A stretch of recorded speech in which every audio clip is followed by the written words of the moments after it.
Europe 1 Soir, 18h, 20h, Nicolas Demorand.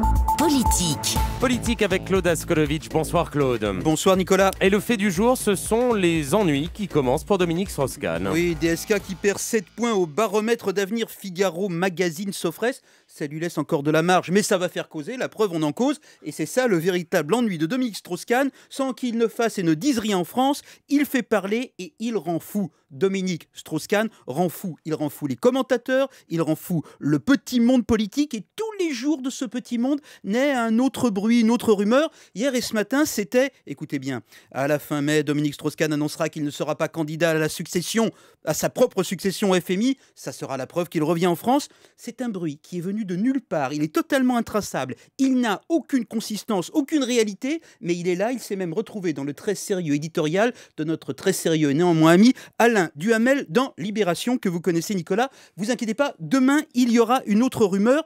Tout ceci est ridicule évidemment, mais ce ridicule devient un sujet politique parce que cela installe Dominique Strauss-Kahn dans une espèce de bruit continuel et médiocre, dans ce qu'il y a de pire dans le discours politique. Ça, vous me direz, c'est le prix de l'absence, hein.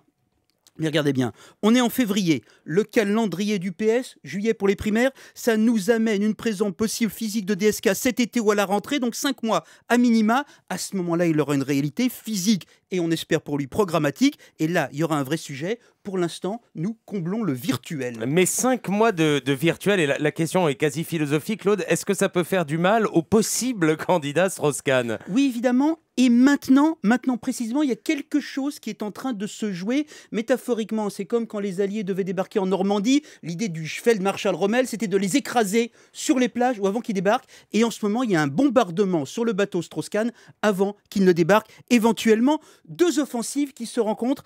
À droite, évidemment, Copé et Jacob qui expliquent que Dominique Strauss-Kahn a peur et qu'il devrait parler, et sur un mode plus habile et plus doucereux, Nicolas Sarkozy qui le couvre de louanges, donc il l'installe à droite, tout en disant, Nicolas Sarkozy, que le FMI n'est pas très gentil avec les fonctionnaires. Hein. Il y a des fonctionnaires en France, les fonctionnaires des pays pauvres. Ça, c'est à droite.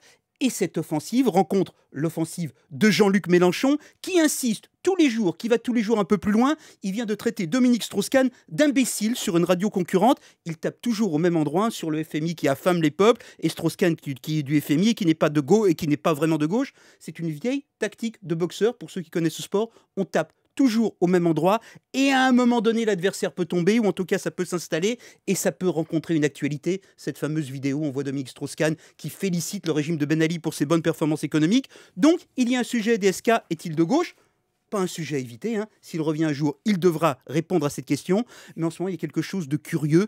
On a un homme qui est plutôt populaire encore, hein, très populaire, qui sera peut-être un jour très puissant, mais qui se fait attaquer de manière permanente sans qu'il puisse répondre, sans que personne ne le défense. Ce ne sont pas les cris de Moscovici et Cambadélis sur le thème « Ne touchez pas au bibelot » qui sont une réponse politique, parce que tout simplement, DSK est vraiment dans ce qu'il a dit, il est vraiment dans le calendrier du PS, il est ailleurs pour l'instant, il n'y a pas de courant DSK, il n'y a pas de ligne DSK, il n'y a pas de programme DSK, il y en aura peut-être un jour, et là il y aura un débat. Pour l'instant c'est du bruit, certainement pas de la dialectique politique. Claude Askolovitch, 18h47. Nicolas Demorand.